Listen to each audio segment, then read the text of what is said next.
কেন্দ্রীয় সরকার আরো 2 সপ্তাহ মেয়াদ বাড়ালো লকডাউনের। তবে অবশ্যই বেশ কিছু স্পেসিফিক নিয়ম রয়েছে, কিছু বিষয় শিথিল করা হয়েছে এবং কিছু বিষয় এখনো কড়াকড়ি রয়েছে। অনির্বাণ, একেবারেই স্কুল, কলেজ, কোচিং সেন্টার, এগুলো শিক্ষা প্রতিষ্ঠান এগুলো তো বন্ধ থাকবেই। আগের মতো হোটেল, রেস্তোরাঁ বন্ধ রাখতে হবে এই লকডাউনে।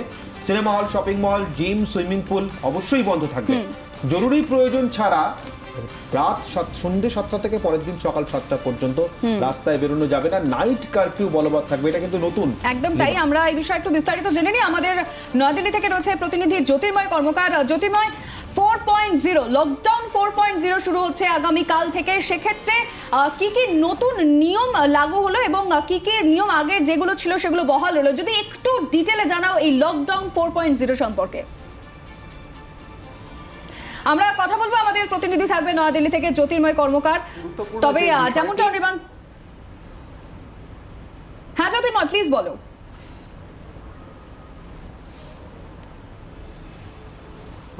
যে বিষয়টা এই মুহূর্তে আমাদের সামনে আসছে, যে স্বরাষ্ট্র মন্ত্রকের যে গাইডলাইন্স জারি করা হয়েছে তাতে সবথেকে গুরুত্বপূর্ণ যে জায়গাটা তা হচ্ছে রাজ্য সরকারগুলি, বিশেষত পশ্চিমবঙ্গের মুখ্যমন্ত্রী মমতা বন্দ্যোপাধ্যায়, ছত্তিশগড়ের মুখ্যমন্ত্রী, একাধিক রাজ্যের তরফ থেকে দাবি করা হয়েছিল যে রাজ্য সরকারগুলির হাতে অধিকার দেওয়া হোক red zone, green zone, orange জোনের ডিমার্কেশন করার জন্য। অর্থাৎ দিল্লিতে বসে কেন্দ্রীয় সরকার পশ্চিমবঙ্গের কোন জায়গাটা রেড জোন, কোন জায়গাটা গ্রিন জোন সেটা ঠিক করে দেবে। রাজ্য সরকারের কোনো বলার সে থাকবে না। এই বিষয়টি নিয়ে তীব্র আপত্তি জানানো হয়েছিল। এক্ষেত্রে রাজ্য সরকারের মতামতকে গুরুত্ব দেওয়ার বা অগ্রাধিকার দেওয়ার দাবি জানানো হয়েছিল। এবারে সেই দাবিটাকে সম্পূর্ণভাবে মেনে নেওয়া হয়েছে। রাজ্য সরকারগুলি ঠিক করবে রাজ্যের অভ্যন্তরে কোন জায়গা গ্রিন জোন, কোন জায়গা রেড জোন, কোন জায়গা অরেঞ্জ জোন। অন্যতম একটি গুরুত্বপূর্ণ সিদ্ধান্ত, আন্তঃরাজ্য বাস চলবে, আন্তঃরাজ্য পরিবহন চালু হবে। অর্থাৎ এক রাজ্য থেকে আরেক রাজ্যে মানুষ বাস বা গাড়ি নিয়ে মানুষ যেতে পারে। সেক্ষেত্রে সংশ্লিষ্ট রাজ্য সরকারগুলির অনুমতি নিতে হবে। সংশ্লিষ্ট রাজ্য সরকারগুলি যদি অনুমতি দেয় তাহলে এক রাজ্য থেকে আরেক রাজ্যে মানুষ যেতে পারবে এবং বা রাজ্যের অভ্যন্তরে পরিবহন ব্যবস্থা চালু করতে পারে রাজ্য সরকার। সেটা রাজ্য সরকারের নিজস্ব সিদ্ধান্ত, তারা বিভিন্ন অ্যাসেসমেন্ট করে তারা সেক্ষেত্রে সিদ্ধান্ত গ্রহণ করবে। আরেকটি অত্যন্ত গুরুত্বপূর্ণ সিদ্ধান্ত নেওয়া হয়েছে, তা হচ্ছে যে স্টেডিয়াম খোলার সিদ্ধান্ত নেওয়া হয়েছে, স্পোর্টস কমপ্লেক্স খোলার সিদ্ধান্ত নেওয়া রয়েছে। অর্থাৎ যেভাবে বুন্দেসলিগা চালু হতে চলেছে সেভাবে আমাদের দেশেও বিভিন্ন ম্যাচ বা বিভিন্ন খেলাধুলা চালু হতে পারে, কিন্তু সেখানে দর্শক আসনে কেউ থাকবে না, গ্যালারিতে কেউ থাকবে না, কিন্তু খেলা চলতে পারে, তা সম্প্রচার হতে পারে। এবং আরেকটি যেটা গুরুত্বপূর্ণ সাধারণ মানুষের জন্য, যে এবারে বিয়ের অনুষ্ঠান আয়োজন করা যেতে পারে। সেই বিয়ের অনুষ্ঠানে 50 জনের বেশি সেখানে কেউই উপস্থিত থাকতে পারবে না। এবং অন্যান্য ক্ষেত্রে যে সমস্ত নাইট কারফিউ, যেমনটা বলছিলে যে সন্ধ্যে 7টা থেকে একেবারে সকাল 7টা পর্যন্ত কেউ বাইরে বেরোতে পারবে না, 144 ধারা জারি করা থাকবে। শুধুমাত্র সেক্ষেত্রে এসেনশিয়াল কমোডিটি বা এমার্জেন্সি ছাড় শুধুমাত্র রয়েছে এবং বাকি সব ক্ষেত্রেই কিন্তু মোটামুটি ভাবে যে একদমই। জ্যোতির্ময় তুমি প্লিজ সঙ্গে থাকো। আমরা জানলাম যে লকডাউন 4.0 ঠিক কি কি হতে চলেছে, আমি আরো ডিটেইল জানবো, তুমি প্লিজ সঙ্গে থাকো। কিন্তু অনির্বাণ, আমরা একটু রাজ্যের দিকে যদি নজর রাখি। একেবারেই সুতপা রয়েছে আমাদের প্রতিনিধি, রাজ্যের বিষয়ে জানবো সুতপার কাছ থেকে। সুতপা, একটা তো বড় জয় অবশ্যই রাজ্যের তরফ থেকে। মুখ্যমন্ত্রী দীর্ঘদিন ধরে দাবি করছিলেন যে গ্রিন, রেড এই যে জোন বিভাগ, সেটার দায়িত্ব ছাড়া হোক রাজ্যের উপর। এটা বাইরে থেকে বা কেন্দ্র থেকে কারোর পক্ষে বোঝা কি করে সম্ভব? এবং এছাড়াও কেন্দ্রীয় সরকার নির্দেশিকার পরিপ্রেক্ষিতে রাজ্য কি নতুন কিছু ভাবতে চলেছে আগামীকাল? দেখো অনির্বাণ, যেটা তুমি বললে জোনের ব্যাপারে, এটা ঠিকই। মুখ্যমন্ত্রী সর্বশেষ যে মিটিং হয়েছিল প্রধানমন্ত্রীর সাথে, সেখানেও তিনি বলেছিলেন যে জোন যেন রাজ্যের হাতে ছেড়ে দেওয়া হয়। এবং সেই মতোই দেখা যাচ্ছে যে কেন্দ্রীয় সরকার আজকে জানিয়ে দিয়েছে যে রাজ্য সরকারগুলোই ঠিক করবে যে red zone, green zone, buffer zone বা কন্টেনমেন্ট জোন এটা কোথায় কি কোন কোন অঞ্চলে হবে, সেটা সম্পূর্ণভাবেই রাজ্যের হাতে দেওয়া হয়েছে। কিন্তু সেখানে সুনির্দিষ্টভাবে বলে দেওয়া হয়েছে যে কেন্দ্রীয় সরকারের যে গাইডলাইন আছে, অর্থাৎ স্বাস্থ্য মন্ত্রকের যে গাইডলাইন আছে, সেই গাইডলাইন মেনেই কিন্তু এটা করতে হবে। সেই দিক থেকে জোন ওয়াইজ ইতিমধ্যেই আমাদের রাজ্যে ভাগ করা হয়েছে এবং দেখা যাচ্ছে যে রেড জোনের ক্ষেত্রেও কিন্তু রাজ্য সরকার সুনির্দিষ্টভাবে কিছু সিদ্ধান্ত নিচ্ছে। যে আগে যেরকম ছিল যে কোনো একটা বাড়িতে যদি কারোর সংক্রমণ হতো, সেক্ষেত্রে গোটা এরিয়াটাকে রেড জোনের আওতায় আনা হতো। এখন কিন্তু তা করা হচ্ছে না, সেই বিল্ডিংটাকেই রেড জোনের আওতায় আনা হচ্ছে, অর্থাৎ বাকি জায়গাটা ফ্রি করে দেওয়া হচ্ছে। এইভাবে কিছু কিছু সুনির্দিষ্ট সিদ্ধান্ত নেওয়া হচ্ছে এবং আগামীকাল একটা গুরুত্বপূর্ণ বৈঠক আছে। সেই বৈঠকের পরে রাজ্য সরকারের তরফ থেকে সিদ্ধান্ত নেওয়া হবে। যেরকম ভাবে তুমি দেখলে যে বাস সার্ভিস বা এক জেলা থেকে অন্য জেলায় এবং জেলার মধ্যে বাস সার্ভিস বা অন্যান্য যে পরিবহনের যে সার্ভিসগুলো সেগুলো চালু করা যেতে পারে, সেক্ষেত্রে রাজ্য সরকারকে সিদ্ধান্ত নিতে হবে, যেটা কেন্দ্র জানিয়েছে। সেই অনুযায়ী কিভাবে বাস সার্ভিস চালু করা যায় সেটা যেরকম আলোচনার মধ্যে অবশ্যই থাকবে।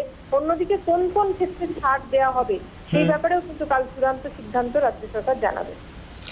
একেবারে সুতরাং আমাদের আরেক প্রতিনিধি শ্রেয়স এই মুহূর্তে রয়েছে আমাদের সঙ্গে। একদমই তাই, আমরা এবার থেকে যেটা দেখতে পাবো অর্থাৎ আগামীকাল থেকে তা হলো নাইট কারফিউ। বরং সরাসরি একটু শ্রেয়সের সঙ্গে কথা বলি। শ্রেয়সে, জানতে চাইবো তুমি রয়েছো এই মুহূর্তে রাস্তায়, একেবারে কাল থেকে নাইট কারফিউতে ঠিক কি কি দেখা যেতে পারে এবং এই বিষয়টা যদি একটু তুমি বুঝিয়ে বলো প্লিজ। একেবারে দেখো, নাইট কারফিউ এই টার্মটা আমাদের কাছে নতুন, কিন্তু নাইট কারফিউ বিষয়টা এমনিতে ছিল, অর্থাৎ সন্ধ্যে 7টা থেকে সকাল 7টা পর্যন্ত একটা রেস্ট্রিকশন ছিল। কিন্তু এই লকডাউন করে যেটা বিষয়টার উপর জোর দিল সেটা হচ্ছে যে এইটা ইমপ্লিমেন্টেশনের উপর বিশেষভাবে জোর দেওয়া হলো। নাইট কারফিউ কি সেই বিষয়টা হচ্ছে সন্ধ্যে 7টা থেকে পরের দিন সকাল 7টা পর্যন্ত কোনো ব্যক্তি একমাত্র অত্যন্ত প্রয়োজনীয় কোনো কাজ ছাড়া, এসেনশিয়াল কোনো কাজ ছাড়া তিনি রাস্তায় বেরোতে পারবেন না। যদি তিনি বেরোন তাহলে তার ক্ষেত্রে কিন্তু ডিজাস্টার ম্যানেজমেন্ট অ্যাক্ট, যেটা 2005-এর ডিজাস্টার ম্যানেজমেন্ট অ্যাক্ট, সেটা 51 থেকে 60 ধারা পর্যন্ত যে প্রভিশনস রয়েছে সেই প্রভিশন অনুযায়ী তার বিরুদ্ধে ব্যবস্থা নেওয়া হতে পারে। এছাড়া IPC 188 অনুযায়ীও কিন্তু তার বিরুদ্ধে ব্যবস্থা নেওয়া হতে পারে, অর্থাৎ শাস্তিমূলক ব্যবস্থা নেওয়া হতে পারে। ফলে নাইট কারফিউ বিশেষভাবে টার্মটা আরোপ করে এই বিষয়টার উপর কিন্তু আরও জোর দেওয়া হলো, যেখানে বিষয়টা হচ্ছে সন্ধ্যে 7টা থেকে পরের দিন সকাল 7টা পর্যন্ত কোনো মানুষ কিন্তু ইন্ডিভিজুয়ালি বা একসঙ্গে মিলে গল্প গুজব করতে তারা কিন্তু রাস্তায় বেরোতে পারবেন না।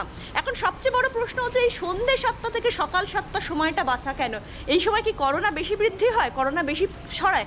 বিষয়টা সেরকম নয়।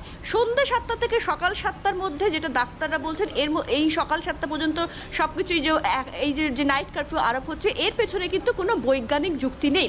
তাহলে কি যুক্তিটা প্রশাসনিক স্তরে। তার কারণ প্রশাসনের নির্দিষ্ট সূত্র থেকে আমরা যেটা জানতে পাচ্ছি যে এই লকডাউন 4-এর ক্ষেত্রে কিন্তু বিভিন্ন জায়গায় ছাড় দেওয়া হয়েছে, বিভিন্ন ক্ষেত্রে অতিরিক্ত ছাড় দেওয়া হয়েছে, যে ছাড়গুলো এক্ষেত্রে আগে ছিল না।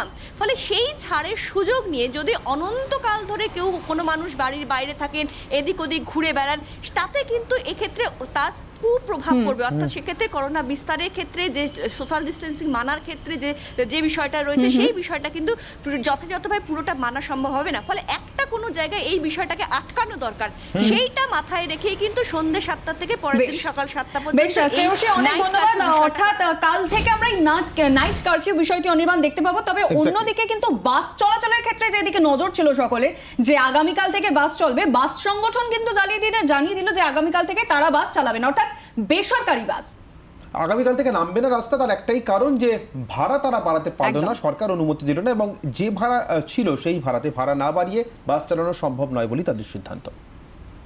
কোনো বাড়তি ভাড়া যেমন সরকারি বাসে নেওয়া হচ্ছে না, বেসরকারি বাসের ক্ষেত্রেও কোনো বাড়তি ভাড়া সরকার অনুমোদন করছে না। বাড়তি ভাড়া সরকার মানবে না, শনিবারই স্পষ্ট করে দিয়েছিলেন পরিবহন মন্ত্রী। রবিবার বৈঠকে বসেছিল সংগঠনগুলি, সেখানে সম্মিলিতভাবে বাস না চালানোরই পক্ষে মত দিয়েছে ইউনিয়নগুলি।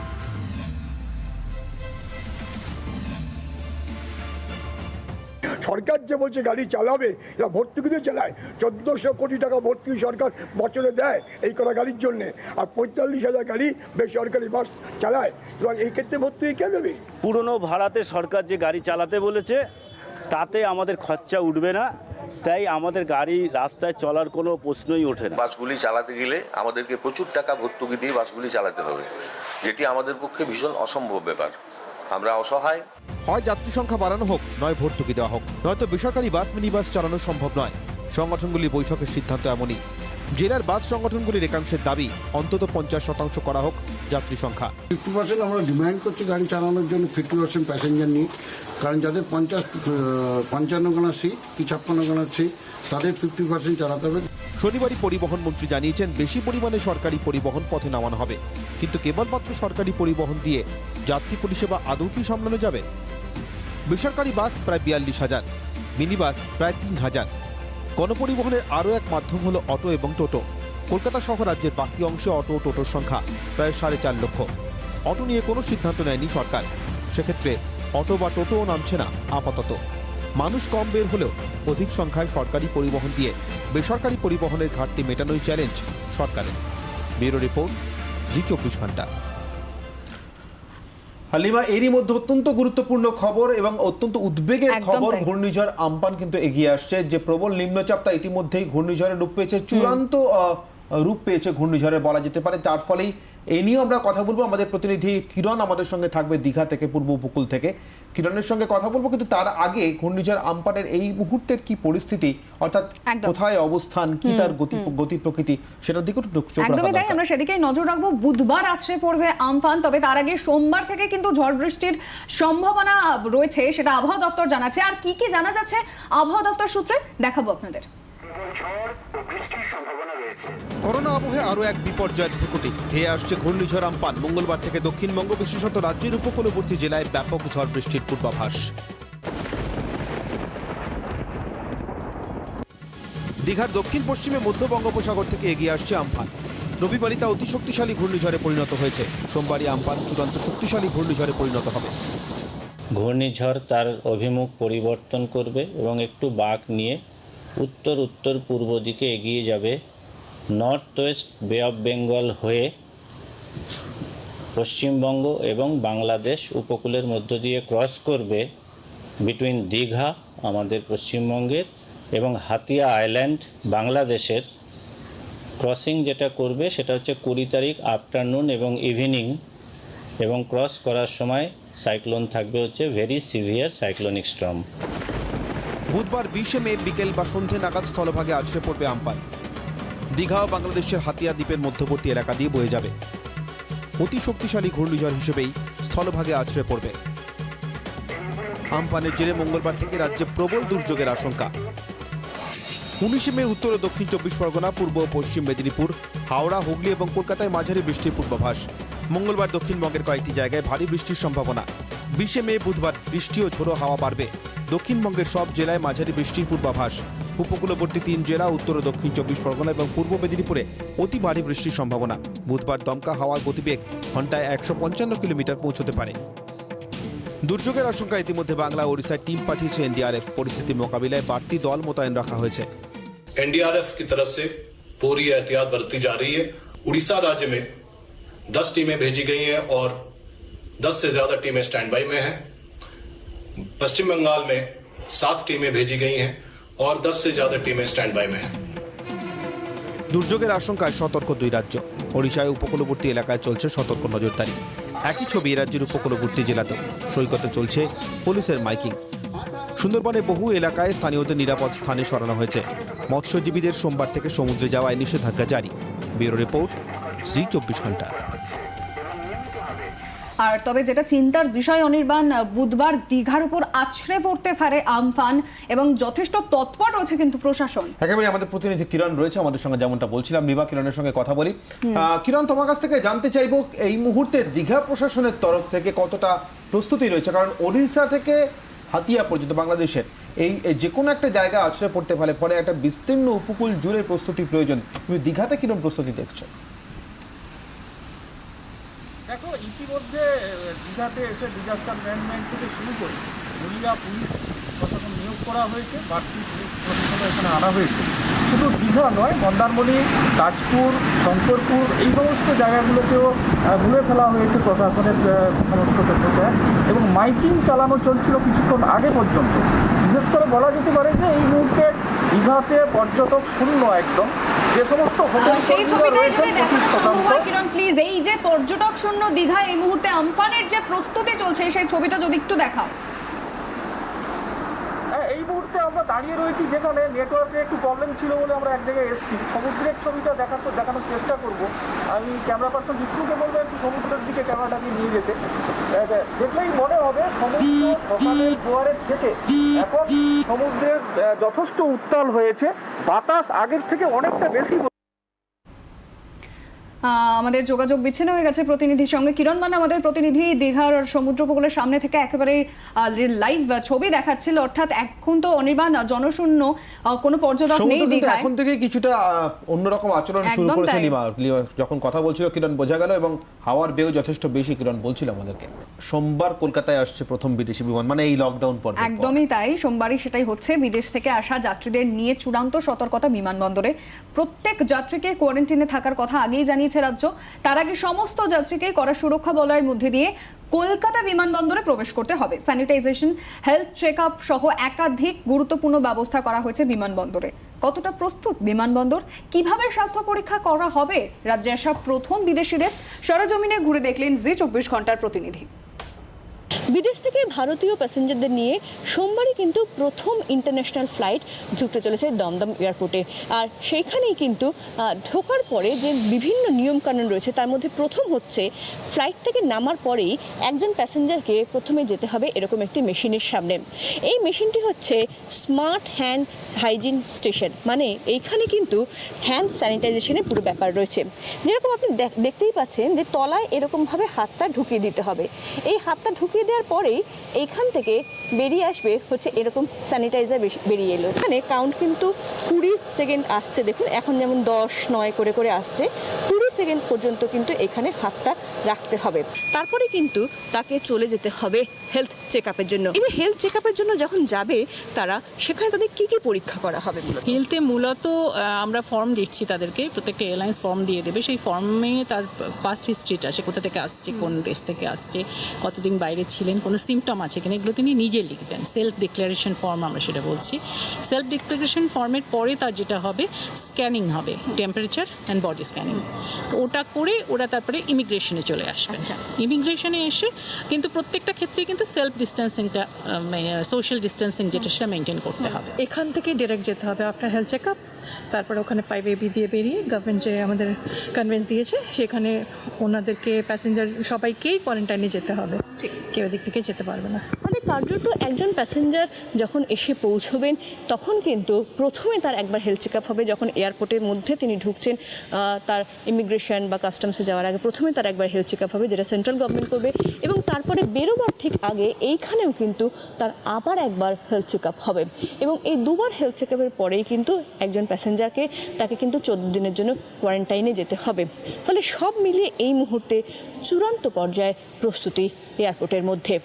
জি 24 ঘন্টার জন্য ক্যামেরায় অরিনের সঙ্গে সৌমেন এবং শ্রেয়সী, এয়ারপোর্ট। সোমবার বন্দে ভারত মিশনের প্রথম আন্তর্জাতিক বিমান ঢুকছে কলকাতায়। যারা শহরে ফিরছেন তাদের জন্য এবার বিশেষ ব্যবস্থা করেছে রাজ্য সরকার। শুধু সরকারি কোয়ারেন্টাইন সেন্টার নয়, তারা চাইলে থাকতে পারবেন হোটেলেও। তবে হ্যাঁ, হোটেলের খরচ দিতে হবে তাঁদেরই। লকডাউনের প্রায় 1.5 মাস পরেই প্রথম বিদেশ ফেরত যাত্রীরা নামবেন শহরে। নিয়ম অনুযায়ী প্রত্যেককে 14 দিন আইসোলেশনে থাকতে হবে। বাড়িতে নয়, থাকার কথা সরকারি কোয়ারেন্টাইন সেন্টারে। তবে বিদেশ ফেরতদের জন্য এবার নতুন আরও একটি সুবিধা চালু করল রাজ্য সরকার। বিদেশ ফেরত যাত্রীরা সরকারি কোয়ারেন্টাইন সেন্টারে থাকতে না চাইলে নিজের খরচে হোটেলের সিঙ্গেল বেডরুমেও থাকতে পারেন। তবে যে কোনো হোটেল নয়, কোয়ারেন্টাইনে থাকার জন্য কলকাতা শহর ও শহরতলি 12টি হোটেল চিহ্নিত করেছে সরকার। বিদেশ থেকে ফিরে সেই হোটেলের যে কোনো একটিকে বেছে নিতে পারবেন যাত্রীরা। উলুবেড়িয়ার একটি হোটেল যেরকম রয়েছে, ঠিক সেরকমই কলকাতা এবং রাজারহাট, নিউটাউন এইসব এরিয়াতেও বিভিন্ন হোটেল রয়েছে। শুধু স্যানিটাইজেশন নয়, রাজ্য সরকারের তরফে এই হোটেলগুলিকে নির্দিষ্ট প্রোটোকল জানিয়ে দেওয়া হয়েছে। ইতিমধ্যে হোটেলগুলোকে স্যানিটাইজ করা হয়ে গেছে। শুধু তাই নয়, এক্ষেত্রে যাতে সোশ্যাল ডিস্টেন্সিংয়ের যে নর্মসগুলো সেগুলো মানা হয়, তার জন্য আপনারা দেখতেই পাচ্ছেন যে রিসেপশন যে এরিয়া, সেই এরিয়ার সামনেও কিন্তু নির্দিষ্টভাবে ব্লক করে দেওয়া হয়েছে। রান্নাবান্না, লন্ড্রি থেকে রুম সার্ভিস, সব ক্ষেত্রে নির্দিষ্ট নিয়ম মানতে হবে হোটেল কর্মীদের। PPE is a very specialized uniform which is used by people who are in direct touch with infected people. But however, in our case, only the laundry person who will be processing the laundry and housekeeping who will be entering the room for cleaning would be using it. Otherwise, we all will be using just basic coverings like gloves and masks. আপাতত জোর কদমে চলছে তোড়জোড়। Mask, গ্লাভসের পাশাপাশি বারবার হাত ধোয়া, রান্নাঘরে বাড়তি সতর্কতা অবলম্বনের পাঠ দেওয়া হচ্ছে হোটেল কর্মীদের। জি 24 ঘন্টার জন্য ক্যামেরায় অরিনের সঙ্গে শ্রেয়সী, কলকাতা।